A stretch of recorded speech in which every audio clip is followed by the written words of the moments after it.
naturally, over some time of trying to practice our own spiritual life, then we notice that there's so many ideas, so many different philosophies, so many different perceptions or suggestions about what it means to be spiritual. So we thought, why not present from our angle, from what we've been studying for some time.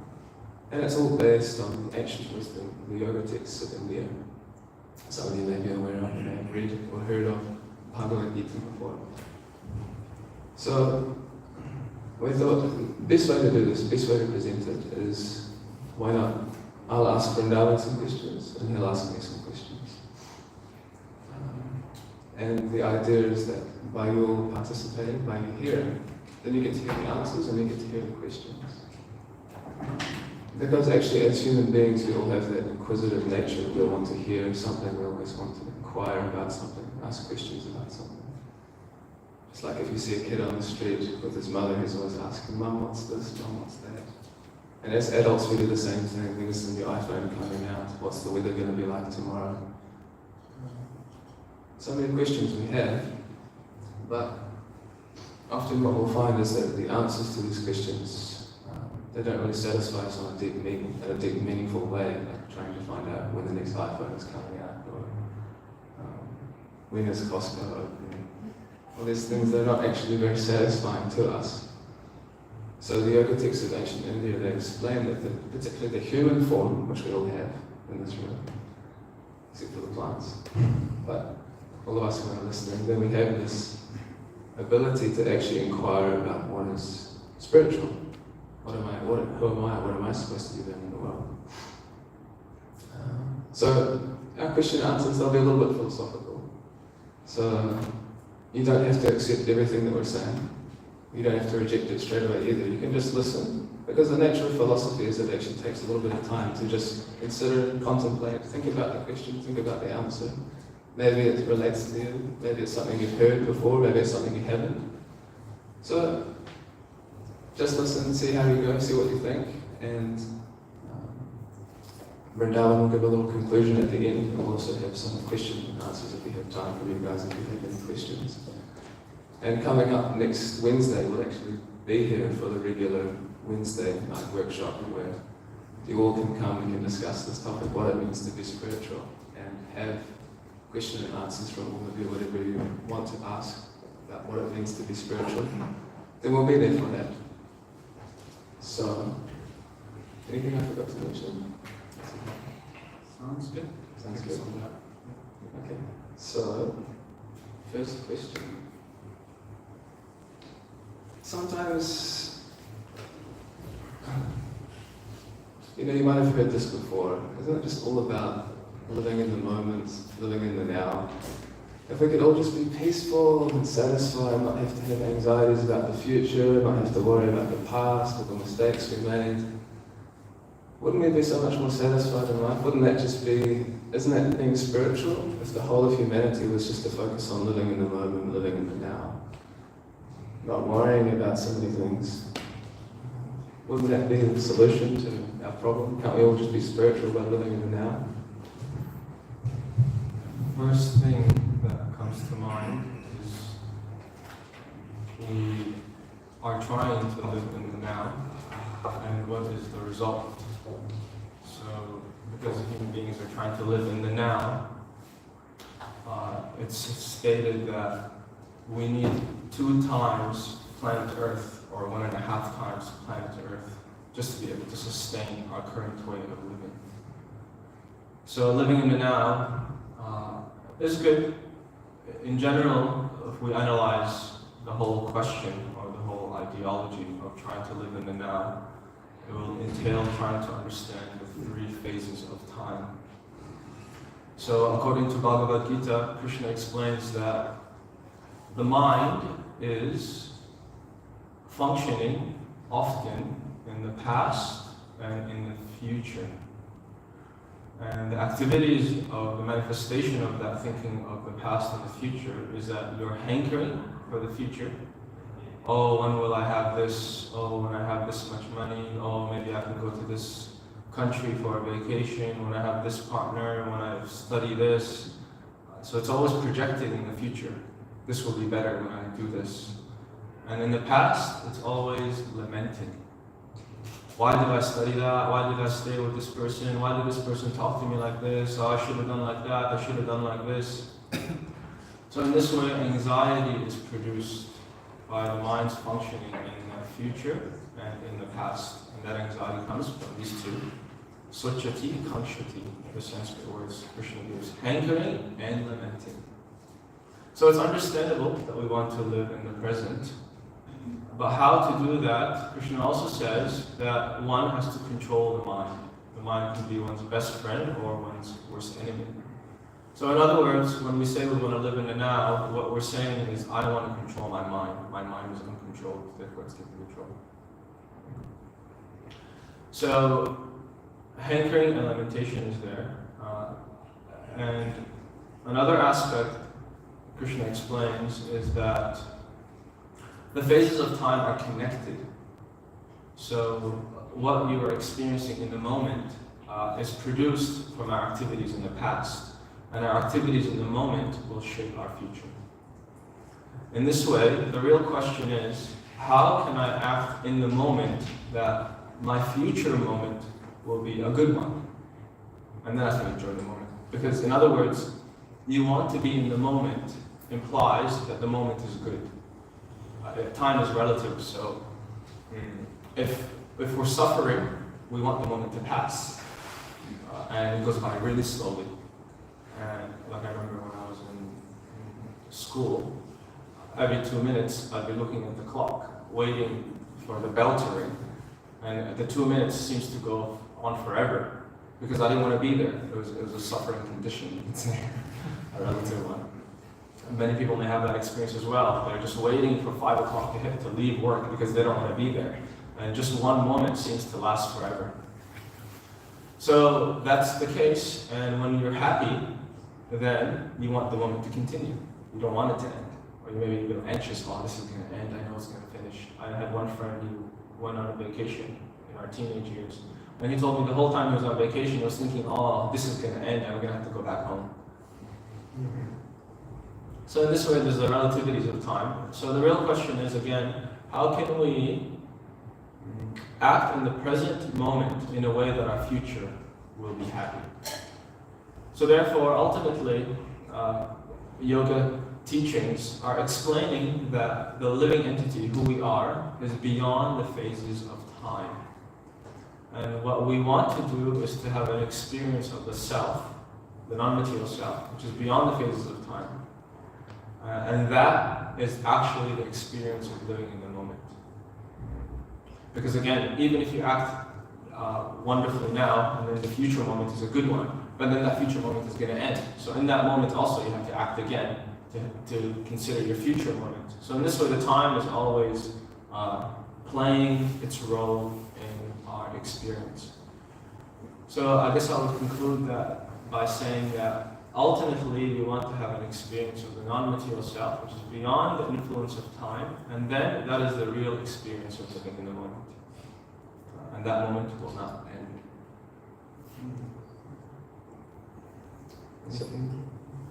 So if I'm hearing you correctly, we want to live in the moment, but there's actually a way, there's actually a spiritual aspect to living in the moment. It's not just focusing on, okay, now I'm going to be happy while I just do my gardening. Yeah, it doesn't work. It's an incomplete way of looking at it. So basically it has two sides to it. It's true, living in the moment is good, but at the same time we have to understand how to do that. I mean, even in our childhood, the child, they want to live in the moment. They just want to play. But the parents understand, no, they can't just play. They have to go to school because once they're educated, then their future will be bright. So if we just try to live in the moment all the time, it's not going to work out. It's not a practical philosophy. Makes sense. So I have a question for you. So I've met a few persons as well, and they have a conception that I don't need to be spiritual. I just the conclusion of spirituality is that you just become a nice person. So if I'm a nice person, why do I need to be spiritual? So it's a good question, because often we meet people who have got some spiritual aspect to them, some spiritual practice, and they do seem to be like nice people. We may think that just to be a nice person is the goal of being spiritual. But actually what's nice depends on our perception of the world. So someone does something that we agree with, and we think, oh, okay, they're a nice person.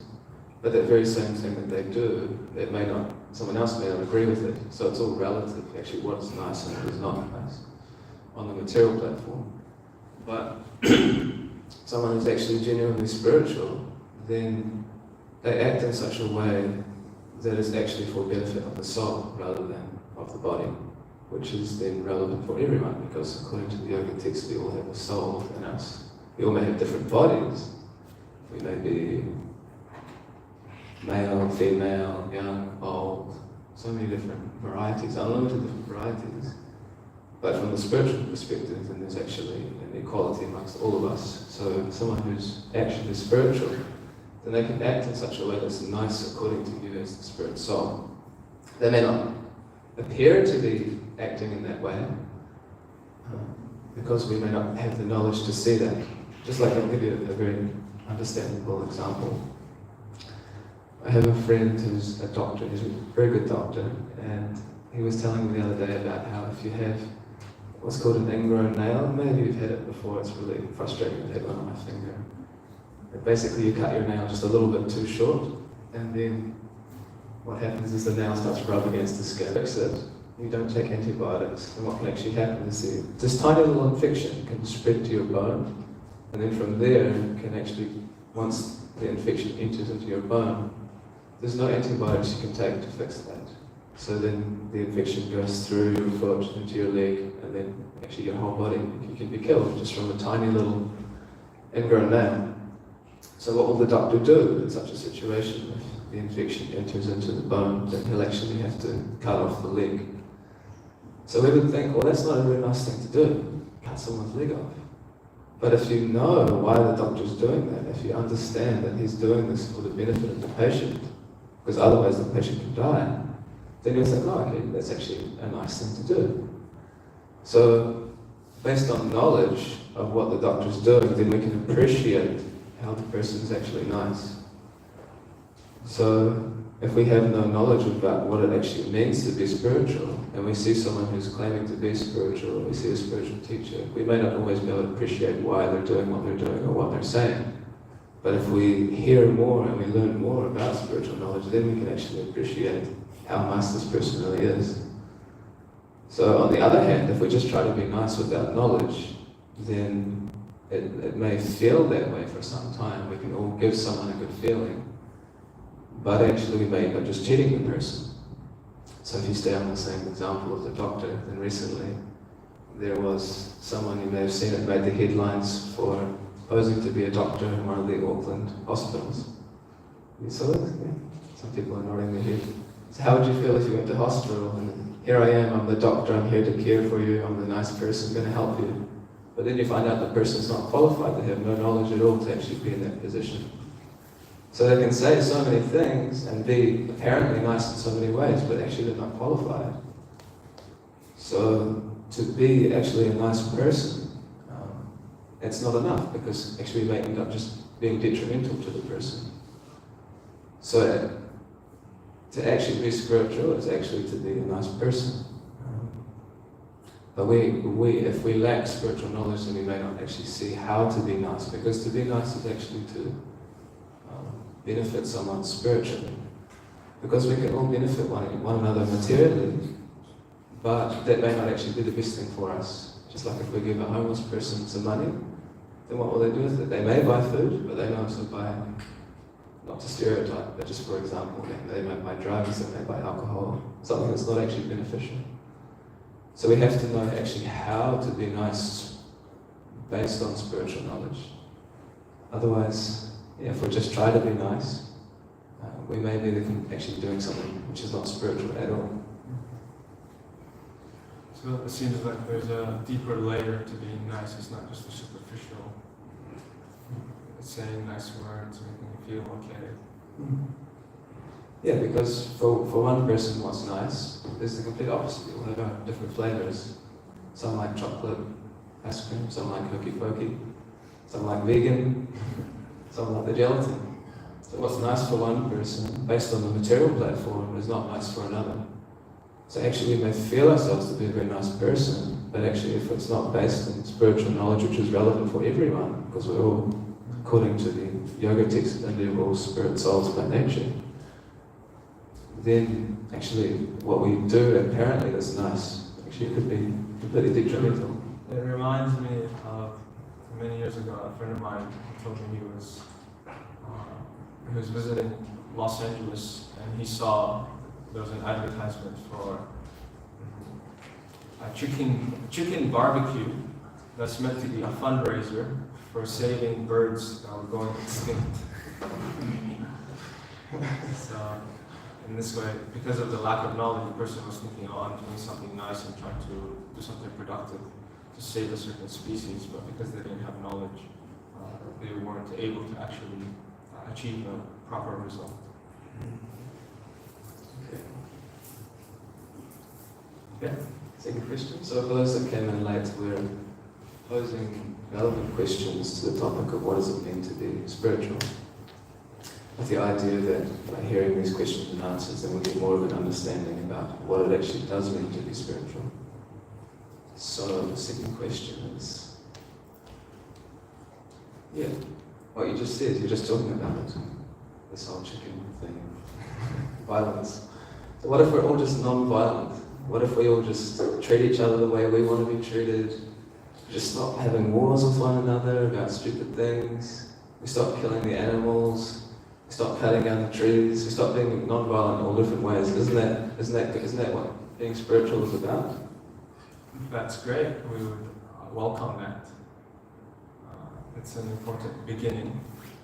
Actually, in the world today, so much violence is going on, just under our nose or behind closed doors. The current world situation, human beings have become so desensitized to violence. Somebody was asking me this question a few weeks ago here at the Waldorf dinner. This person was very philosophical, very intelligent person. He's a good friend as well, very friendly. I haven't spent so much time with him, but he liked to watch MMA fighting. So I watched MMA only once or twice on a screen when I'm passing by the bars, and it's very graphic and brutal.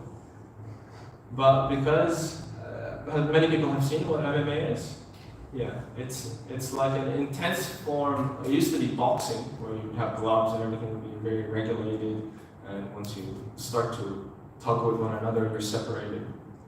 But things have escalated to such an extent that they put two human beings in a cage, with no gloves, just bare knuckles, and they just go for it like anything. So for a person with a compassionate heart to watch such a thing is very painful. But human beings have become so desensitized that they're able to just watch this as a hobby repeatedly over and over and over again every day. Just a few weeks ago, there was a child in Japan who was addicted to playing video games. And most of the video games nowadays are killing, shooting, fighting. So his mother, she tried to pull him away from the video games. Stop playing video games. And guess what he did? He ended up killing her. Why? Because by playing so much video games, he's become so desensitized, he's able to do such a thing in real life. So consciously or unconsciously, by being so much in the forefront, experiencing so much violence around us, we become desensitized. And that's not good for elevating one's consciousness. So in the Bhagavad Gita, Krishna explains modes of nature, qualities of the world around us. He describes them as three. The highest one is called goodness, where one is peaceful, one is happy, one is knowledgeable. The second is called passion, where there's a lot of desire, a lot of activity, a lot of motivation to fulfill things materially. And the last, the lowest of them all, is called ignorance, which is very harmful, destructive, and is characterized by violence to oneself and to others. So spirituality is actually above all of these three. It's beyond the material realm. But to become spiritual, one at least has to come to the highest level of goodness, of being peaceful. An example one of the spiritual teachers has given is that if you want to fly out into space, you have to first go to the airport. So the airport is like goodness, it's being peaceful.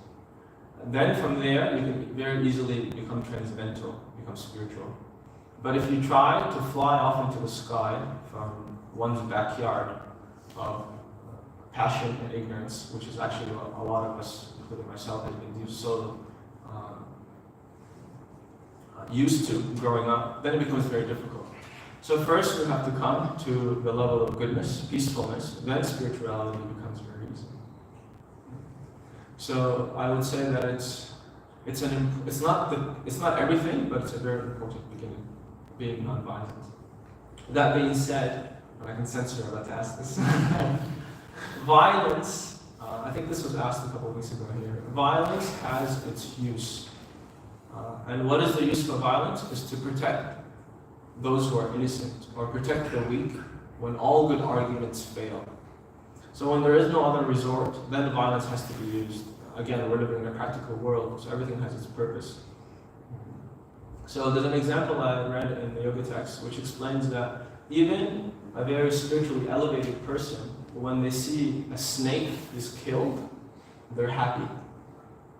Why that is because when a snake is killed, so many innocent persons are not victimized anymore.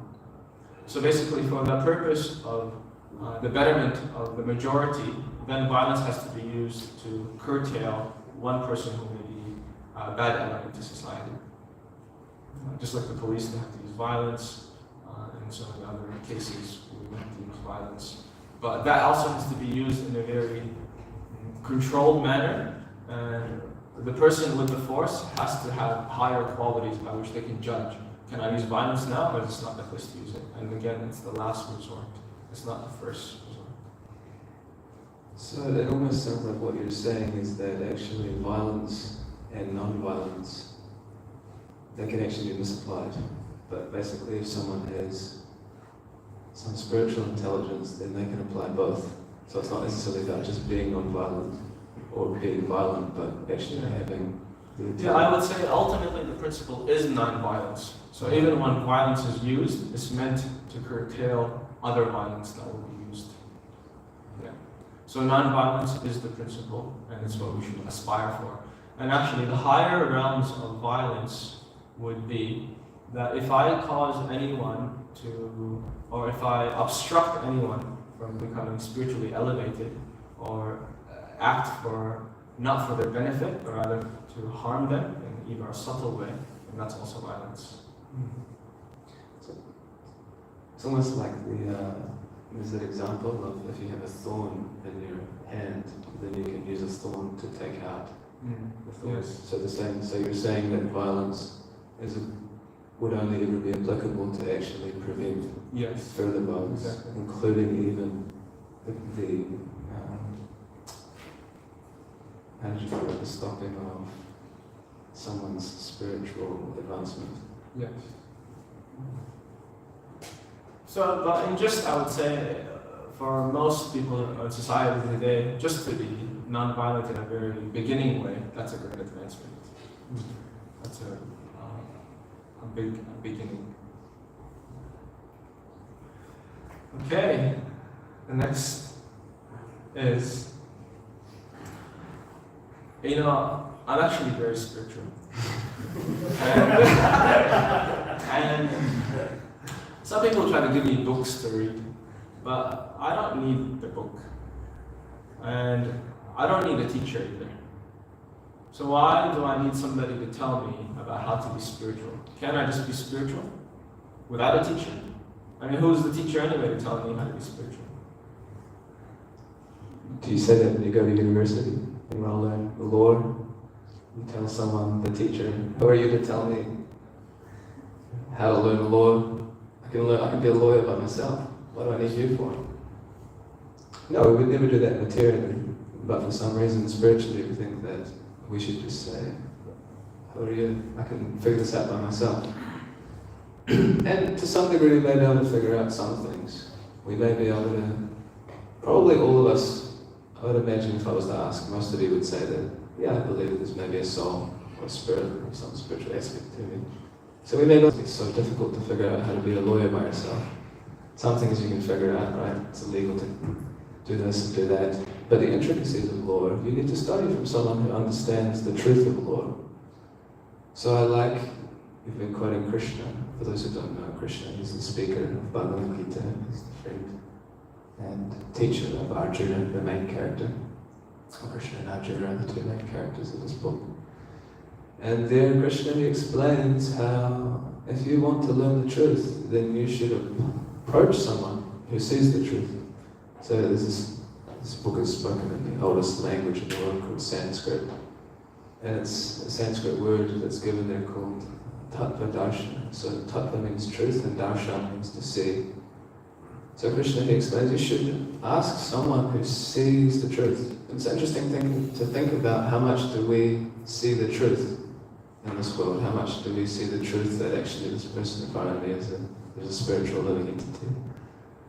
They may be black, white, male, female, like we were saying before, the different distinctions, but actually there's a spiritual aspect to them. So we may think that or know that, but we may not act according to it. But there are other truths in the world that we are aware of. Like if I throw my phone up in the air and it comes down, it's gravity, we're all very aware of this truth in this world. When we want to leave the loft, we don't go out the second story window, we go down the stairs because we understand gravity has a truth that has an effect on me regardless of whether I want it to or not. But there are other truths that we may not be aware of at all. We may not be aware that actually the soul within the body is undergoing the reactions of its previous activities, which we know as karma. Most people are maybe somewhat aware of it. They may even live their life by karma. They may think, yeah, I want to be a good person. As you sow, so shall you reap, as it has been explained by different persons. We've heard different philosophies about karma, so we may think like that, but do we actually live according to that truth? Or how about the truth of reincarnation? How much do we live according to that truth, that actually this body is based on the body that I had previously and the activities that I performed? And the next body that I get, that the soul is embedded within, is based on the activities that we're doing now in this life. So how much do we see this truth? So what Krishna explains is that actually if you can approach someone who sees this truth, and you can inquire from them and then try to apply what it is that they say in your life, then you will also see that truth. So just like any ordinary field of knowledge that you want to study, then you just go to the person who already knows, you inquire from them, you try to apply what they say, and then you'll experience the result. Just like, it's not that athletes are born, professional swimmers or runners or whatever field they're in. They may have favourable circumstance. Just like that famed, who's the best swimmer in the world? So remember the name of this guy? Phelps, is it? Something like that? Yeah, American guy, right? So actually, his body is perfectly designed to swim. Like his hands are a certain length, his whole body, the whole thing is perfectly designed to swim. So he has a perfect situation, he's born in perfect circumstance to be a professional swimmer, but that doesn't mean that he doesn't have to learn from a dietitian how to have a proper diet, how to look after his health. He also has to learn from someone how to become regulated, how to perform all the strokes perfectly. So he learned everything from a teacher. So if we also want to learn what it actually means to be spiritual, we have to learn from someone who is spiritual. Someone who sees the truth of spiritual reality and also acts according to it. So we can just do our own thing, but generally it takes a long time. And we learn the hard way. Instead of getting somewhere very fast, and it takes a long time. It's like if you want to go to Wellington, you can just not use Google Maps. If you've never been to New Zealand, you just land here in New Zealand for the first time, and you decide, yeah, I just want to go to Wellington. Then you can get in a car and just start driving, and you may get there. But it would probably take a really long time, and you'd have to spend a lot of money on gas, especially now. So, better to just ask someone who knows. Ask Google. Interesting when you say to ask Google, because I did. I was looking up on Google what are the most frequently asked questions. And the number one question is, what should I watch? So, yeah, people are asking questions all the time. So, and when it comes to spirituality, why should I not approach somebody who knows? So I appreciate it. Thank you. So, next question. It's my turn, right? To ask you now. Okay. Sometimes when I hear these, topics about what it means to be spiritual, it can come across almost pessimistic. Like, almost like, you guys just don't want to have any fun. You just want to say, don't do this, don't do that. Like a lot of spiritual traditions around the world, or they just seem to be really not into things. Just really almost everything is bad, and we should all just live in a cave and hide away. And it seems quite pessimistic. Is that what it's about? Being spiritual, about being pessimistic? Is this for pessimistic people? Or? I would say that conception may come from the reality of seeing that those who want to be spiritual, they have more of an objective lens rather than a pessimistic one. So the better word would be it's realistic than pessimistic. So according to the Yoga wisdom, we have some imperfections. And one of them is that we have a tendency to be in illusion. Illusion means to see something, but to not see it for what it actually is, to have a different picture than what's actually going on. A common example of an illusion is when one is in a desert, because of their thirst and because of the heat, they look in the distance and they see a reservoir of water, but there's no water there. So yeah, it's true. When one wants to be spiritual, they have to begin by analyzing the world around them and then seeing, is there something I'm missing? Is there a better way to live? Is there something, a higher experience I can get? But often to change our course of action, we have to be either dissatisfied with our current situation or something has to go wrong. So there's the common saying that if it ain't broke, don't fix it. So the beginning would be to understand something is broken.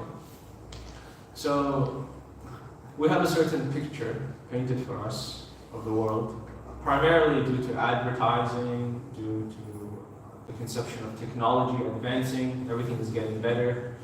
Even to politicians promising a better future. What to speak of entertainment? We all know of weapons of mass destruction. Those are nuclear weapons.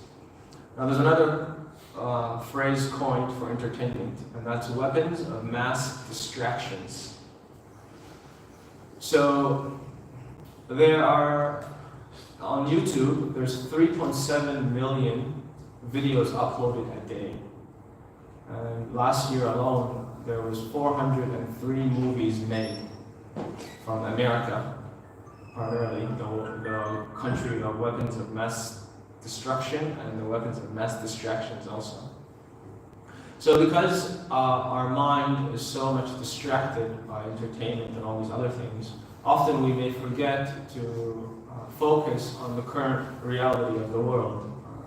So if we go through a list of the world situation now, there's wars happening in so many places, there's a threat of nuclear weapons, there is poverty. Even in New Zealand, I was seeing some kind of ad or some kind of statistics I saw in the mall the other day, that 1 in 5 New Zealanders are not in poverty, I'm not experiencing loneliness, which is said to be the silent epidemic. So many people experience loneliness. So if you say, I'm exempt from all these, I have no issues, then Krishna says in the Bhagavad Gita that no matter who we are, there's another 4 things that we have to go through. And that's being born, which is described very elaborately. It's a very uncomfortable situation, believe it or not. There's disease that one has to go through, there's old age, and ultimately there's the end of this body, death. And meanwhile, all that's happening, there's difficulties coming. This sounds pessimistic. There's difficulties that are coming from our own body and mind, like headaches, backaches, depression. So your own body and mind is giving you difficulty. Then there's difficulty comes from others, whether somebody speaks to you in a negative way, or the government is taxing us too much, or a dog barks at you down the street, or you get bit by a mosquito. So there's difficulties coming from other living entities. Then there's difficulties coming from material nature, too hot, too cold, earthquake, famine, drought. So these difficulties are always there, the yoga texts explain. So, I mean, I'm explaining these now, and it sounds difficult to hear, but we would all agree in this room that these things are not imaginary, they're a reality. So if the house is burning, in other words, and somebody comes in and says, hey, your house is burning, are you going to just close your ears and say, don't be pessimistic? Don't be pessimistic. No, you're gonna run out of the house, and if you don't want to just run, first you can look around, you can see, is there smoke? Is the house burning? You can check for yourself. So similarly, we can check for ourselves. We can try to see with an objective lens the current situation. And actually, it's not just the current situation, it's the reality of the material realm, Krishna explains, is that it's problematic. And then we can take the necessary steps to improve the situation of our individual self and community. So the problem comes, I would say, that the world is problematic, but the bigger problem is that we may be attached to the problematic thing. So let's say if I have a brand new shirt on, or even an old raggedy shirt on, and I really like my shirt, but somebody comes and criticizes my shirt. Ugly shirt, what are you wearing that thing for? Because I like it, I don't want to hear them criticize it. So similarly, because we have so many hopes, we're invested so much in the material realm, so many material pursuits, because we're holding on to it so strongly, then when it's criticized, we don't want to hear it criticized. So the yoga texts are giving the problem, but they're also giving a solution. So I would say that it's resolutionary. It's giving, as the doctor does, he diagnoses the disease, but he also gives you the remedy. So therefore, you can't say he's pessimistic because he's giving the solution. Also, Krishna in the Bhagavad Gita uses this term, param drishtva nivartate, which means that I let go of something that is of a lower quality. An example that can be relevant is a child may have a knife in their hand, and they want to keep it. But the parent comes, or the adult comes and says, this is not going to be a big situation. You know, we hear so many things happen in the world, but we still don't care. We want to keep it. But as soon as we get something better, you give the child a candy or a toy, then immediately they let go of the lower thing.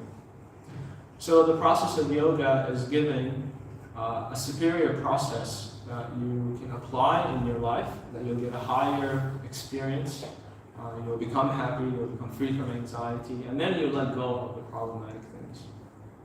So in that case, we can still remain, there's an example also, which I read recently, is that for one who has suitable shoes on their feet, even though they walk through pebbles and stones, still they're not hurt, they're not affected. Similarly, for one who's self-realized, for one who's advanced in consciousness, even though they're living in a problematic world, by dint of their elevated consciousness, by dint of that superior experience that they're having, then all these things do not affect them, and actually they can work for their own benefit and for the benefit of others. Okay, so there's All a nice points. No, very. I was thinking it's your pessimism in the sense of seeing, okay, acknowledging the truth of what's going on in this world. But it's not pessimism, it's what you said as Resolutionary. It's actually resolutionary, meaning that it's a particular vision which appears to be pessimistic, but actually because it's giving a resolution, and that resolution is what you're saying to be a higher experience, a higher taste spiritually. So and the point as well that you made about we only feel it difficult seeing a pessimistic view of the world is because we're attached to something like our shirt. Because we personally have value in it, but what you're saying is if we have a higher taste for something spiritual, then we'll lose, or we won't be so attracted to something which is actually not worth being attracted to. Yes. Yeah. While you were speaking, I was thinking of an example of addiction, and for one who's dealing with addiction, the first thing is that one has to admit, I have a problem, and then we can move on from there to fixing the problem. So there's also a saying that knowing the problem is half the battle. But nonetheless, it's not a complete, again, it's not the end, it's just the beginning. What we're really looking for is to have a higher, superior quality of experience.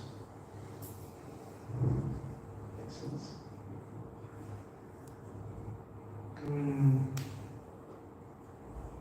So, I feel that I am more of a scientific person, and spirituality is not for me. In other words, spirituality and science don't go together. So I choose to be scientific. So much of your science is actually not scientific. When you go to school as a kid, then you hear that we all basically came from matter, that there was a big bang at some point in time. I'm not saying this is true or false, but just hear me out. Where is the experiment that you can apply in your life to verify that you were an explosion that evolved over millions of years? Because science is actually knowledge which you can verify yourself. That's what makes something scientific. If you want to be the scientist, then you have to actually perform the experiment yourself to actually verify that knowledge. So we may say that yes, I'm scientific, I don't need to be spiritual. But actually what science are we actually performing? Or is it just that we have a bias for certain philosophies within the scientific community? And again, not to say that all science is bad, but what we're just making the point is that, hold on, first let's understand what actually is science, to verify knowledge. So in all genuine spiritual processes throughout the world, then you'll find that there is knowledge, in other words, there's some sort of theory or some sort of hypothesis, and then there's actually the practical application of that knowledge. There's the experiment that you can perform for yourself, and you'll get the result. And then when you get the result, then you can see that, okay, the knowledge is correct. Just like, for example, before, why we were saying that it's so important to have a teacher is because the teacher can guide you in how to actually perform the experiment properly, so you get the result. Just like if you go into a laboratory and you just start playing with all the chemicals, turning on the Bunsen burner and doing whatever you like, you won't get the right result of whatever it is, whatever experiment you're trying to be doing. So you have to have the teacher there to show you, okay, do this, do that, and then you'll get the particular result. And science is very precise. If you make one mistake, then the result will change dramatically. So, what was the question again? Science. Okay, so science. So actually to be genuinely spiritual is actually to be scientific. Because you have to actually take a proper process and apply it in your own life and see for yourself the result. So there's so many paths you can pick. There's so many different traditions, so many different teachers. But you have to know you have to become educated yourself and understand what is the goal, what it actually means to be spiritual. Then you apply the process and you see if you're getting that result. So Krishna, as we were saying before, he explains you should see someone, you should approach someone who's tattva-darshan, who sees the truth, who actually sees the soul and can teach you how to see the soul. So if you apply that, if you approach that person, you apply what they say, and then you actually begin to learn how to see the spiritual aspect amongst everyone, even the animals, plants, fellow human beings, then you can see, okay, this knowledge is actually working, this is actually scientific. I'm applying what the teacher's saying, and I'm getting the result. So there's a theory, there's the knowledge, then there's something you do, and then there's something that you get. Yeah. It's not just something that you believe in, or something that you understand. Rather, it's something that's transformational. That's it. Yeah, just like the example of my own self, I have a teacher, and he always says that actually nowhere in Bhagavad Gita does Krishna say, Believe. just believe, yeah. He says, do this, and then you'll experience this, and you get this result. So it's practical. Actually, spiritual life is supposed to be practical. But because of lack of discipline and determination, then often we just hold a belief in life, whether it's science or not. So we may hold the belief that we all came from a big bang and we don't have to actually be here for any real purpose and we can do whatever we like. Or we may hold the belief that, I'm just a spiritual being and everything I do is perfect and, I can do whatever I like as well. We can take it from any different angle. But where's the actual process to verify whether you came from an explosion or whether you're just a spiritual person who can do whatever you like? I see. So there has to be an actual process that you can apply in your life to verify that knowledge. I see. So actually to be spiritual, it's scientific. It's not just you can do whatever you like, however you like, and then we're spiritual. It's an interesting combination, spiritual science. Okay. So thank you for enlightening. So to conclude, we, by nature, are spiritual. To be alive means to be spiritual. Everything that is dead, inanimate, it means that it's material. So material and spiritual are the opposite. And one way you can understand that which is spiritual is that which is alive. So actually it's not that some of us are spiritual and some of us are not, because I know I do something spiritual and then my friend doesn't, so I'm spiritual. No, actually we are all spiritual beings. Even a tree, within that body, different forms of life, there is an entity who is embodied. So therefore it grows, it produces fruits, it goes through different transformations. When you cut the tree down, then it becomes wood. And you can build so many things with it. It becomes inanimate. Why? Because that living entity within it is no longer in that body. Similarly, our bodies are currently working because we are within them. As soon as that spiritual spark leaves, the body is no longer useful. So similarly, we are spiritual beings, and this whole process of asking questions, getting the answers, applying the answers in our life, is actually just meant to reawaken our original nature of spirituality, and that original nature is one of full satisfaction. Our whole pursuits in life is just to be happy, whether you're traveling, working, studying, whatever it is that you're doing in life. Understand that the basis of it all is to be happy. And that's the original quality of who we are, our consciousness. So this is an important thing to remember, that without asking bigger questions in life, then we shortchange ourselves. So we try to put this together and try to ask one another questions so that we can understand that just by inquiring like this, naturally, we get higher knowledge. And when we apply those things in our life, then our quality of life will increase. So Ashwat, I was going to share something short, but I think we'll open the floor now as we're running out of time. So thank you all for listening. Anybody have some quick questions we can go through? Okay, I saw your hand first, so I'll try. Yeah, so the first one's actually rhetorical for you. When you said that your teacher told you that nowhere in the Bhagavad Gita did Krishna say don't believe, it sounds like you believed him. Yeah, I did, but then I actually applied what he said, so I looked in the Bhagavad Gita and it was true.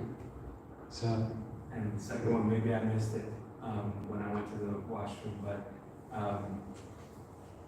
did you guys summarize sort of, or if you could say it shortly, briefly, what your answer would be to the actual topic? Like, I like the back and forth format. I don't know if in any part of it you went right to the what does it mean to be spiritual. just saying one thing first. So actually, it's a good point. I'm thankful to you for bringing up what you said, because actually in any field of knowledge there has to be some initial faith. So when you go into a classroom, you have faith in the teacher, otherwise you wouldn't bother spending $25,000 on a student loan if you didn't have some faith in what they're saying. So in any pursuit of knowledge there has to be some initial faith, but then you apply what they say, and you'll get the result. So what we're trying to suggest is that to actually be spiritual is a process that you can apply in your life. But you have to have some faith in that idea to then make the experiment yourself. Of course, we're not forcing you to do that, but if you like, then that option is there. Anything you wanted to add? Yeah, I tried to explain it at the end. What does it mean to be spiritual? That it's not something that we apply. We are spiritual by nature. We're just trying to reawaken or uncover the material layers to ourselves. So that summary is to understand that who we are is spiritual beings, and we're just trying to reawaken our original spiritual self. I think that's a fair question. Also on Wednesday, if you're interested, you want to hear more, then we can go a little bit deeper. What's that? Wednesday, 6 p.m. And we'll take questions and answers for the whole session. Anybody who is interested, we'll be really happy to have your company. Yeah. We had one other question. I really enjoyed your format. It was really cool. And a question I had was just around the Bhagavad Gita. So I've been reading it, but sometimes I get scared reading it. It says a lot, and it's you've got to do this and this, and I'm like, oh, am I a bad person if I'm not doing this? Or it's you can only sleep 6 hours. And I'm and then, I actually do and then it also use the word cult one part, and so yeah, I'm just questioning that, and kind of the whole why does it bring up so much fear, and sometimes I try to talk to people about it, and they're oh, it sounds like you're in a cult or something. So the word, in that time period when the Bhagavad Gita was written, the word cult was much more prominent, and it refers to culture. So it's a short term of culture. So applying a certain culture in life. The words naturally they progress in time, and they're formed in the dictionary. The words, the definitions are changing, and also new words are added every year. So there's many words that are not used anymore, particularly in older English. I was just reading a short paper that was written in 1896, and so much of the wording there that was used is, to me, I'm just scratching my head. Why would a person use such a word? But back then the language was different. So the culture of spirituality is in the sense that it changes your culture imbibes everything in our life. The clothes, the food, what you do, the music. So spirituality is like that. Just like here, it's a whole culture. There's the music, there's the food, there's the company, there's the people. So basically, it's a rounded way of living your life. Now, in regard to being scared, so in the Bhagavad Gita, there is human psychology often is you may push a person to do 100%, but you know that most of us will only do 60 or 70. That's why when you go to school, the passing grade is not 100%, it's 70%, sometimes less or 50%. So in this way, by giving a higher standard, then we may feel a bit motivated to do more. But if we're given such a low standard, we often shortchange ourselves. So it's a psychology of motivation, basically. So it's not for us to be demotivated, it's for us to understand that there's always higher levels I can go to. Now, if I can't go to that level, still I can do what I can do in my life according to my position, according to what my lifestyle, what I'm doing, if I'm working, if I have a family. So you just apply what you're able to in your life and do it in a way that's sustainable. So if you can only meditate, let's say the standard to meditate is 2 hours a day. Actually, some standard is to meditate all day long, just do nothing. But most of us can't do that. So therefore, the standard is we meditate, we do our mantra meditation, we do our practice according to how much we can fit in our life. So an example is given that whatever we do in life is actually like collecting so many zeros. But as soon as you add 1 in front of those big row of zeros, you have a huge number. So no matter what it is that your life is like, you just add a little bit of spiritual practice to it, add a little bit of the Bhagavad Gita as you're reading, and you'll see that everything else becomes so much valuable. So you're doing that, and therefore there's no need to be discouraged at all. Thank you. One small thing I was thinking as well is that we basically have to decide which culture we want to be a part of, because our tendency is that we just want to become very unique and very individual, and we think that we can do that, but actually we're just a rerun TV show. There's nothing that we can do which is extremely unique that someone else hasn't already done. Although we may think that, but actually everyone's already done it. So we're more or less just copying someone else. So now we're thinking, okay, we both got shaved heads, we both live as monks. So we're following that particular culture. But actually we're all following a particular culture, whether we're conscious of it or not. So what is the best culture to follow? What's the one that's actually going to bring me satisfaction, fulfillment? So if the current culture is so great and so worth following, then why don't we see more happy people in the world? Why don't we see less destruction of the planet? Why don't we see less loneliness? Why do we see so many issues? So we shouldn't be scared of exploring some other way of seeing the world, but actually we should be scared of continuing the way that we're going. So if you want to become good at anything, then generally there's some way you have to live your life, and it's difficult in the beginning, but actually it gives you the highest benefit. So yeah, it's true to try to be spiritual. There's certain things you should do, certain things you shouldn't do. Just like to be healthy, there's certain things you should do, certain things you shouldn't do. You may not like to not eat chocolate cake every night, but if you do that, then you're going to be much more healthy.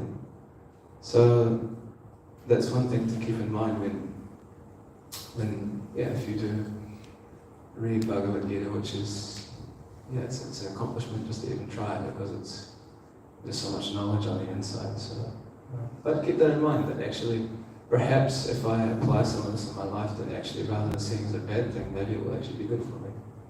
Maybe it would be good for the world if everyone applied a little bit more in their life. Maybe we should. Can we take one more? Should we stop? I'll go for it if there are questions. Yeah. Your initial question answer, you were talking about being in the moment and what is nice thing to do. For an individual, say for myself, how do I determine what's the nice thing for me to do in response to a situation? There's going to be so many situations that come upon us in life. This is a question that was asked to Srila Prabhupada. He translated many Sanskrit texts. So one person went up to him and he said, he saw that this person was spiritually advanced, but he thought, I'm going to test him. I'm going to go up to him and I'm going to ask him a question. And based on what he answers, either I'll be his student or I won't. So he went up to him and he said, if you see an old lady getting mugged on the street, what would you do? So Srila Prabhupada, instead of telling him what to do, he said this exact thing. He said, there'll be so many situations that come upon you in your life, and unless you acquire knowledge, you'll never know what to do. So read these ancient books that have been given and have been passed down through generations that give you the general understanding of how to live. So when we have knowledge, then we can discriminate in a better way. So according to your situation, which I'm familiar with, there'll be so many different details. So for all of us, there's so many different details to our particular situation. So the yoga text will give you general principles, just like we spoke about being non-violent, being a nice person, living in the moment, getting a spiritual teacher. And there's so many other topics within there as well. Actually, within the Vedic text, there's even knowledge of politics, there's architecture, there's medicine, Ayurveda. So it'll give you knowledge to cover all different aspects you can think of. And if you even get a little bit of the knowledge, then you'll be able to see what to do whenever any situation comes upon you. So I'd say the answer to that is that we have to take it upon ourselves to, on our own time, to gain knowledge and to hear more and more. And then when the fund of knowledge is great within us, then no matter what situation comes in our life, we'll be able to deal with it. Anything you can think of? Summed it up pretty nicely. Anything else? Okay. Thank you everyone for your time.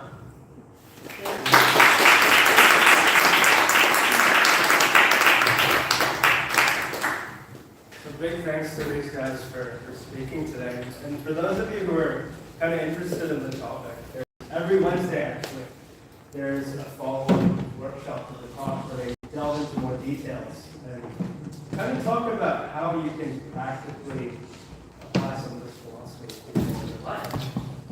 So also we've got lots of new stuff going on. Next Sunday we have a very important guest. So he's an Ivy League graduate, pretty prolific author, and also the founder of the law. So he'll be speaking on stage next Sunday, as well followed up by a reggae festival. Come along. And also there's a Halloween festival. We have limited tickets. Oh yeah, limited tickets also, yeah. So get in touch when you can. What is that? Yes, book online because they're limited. Thanks.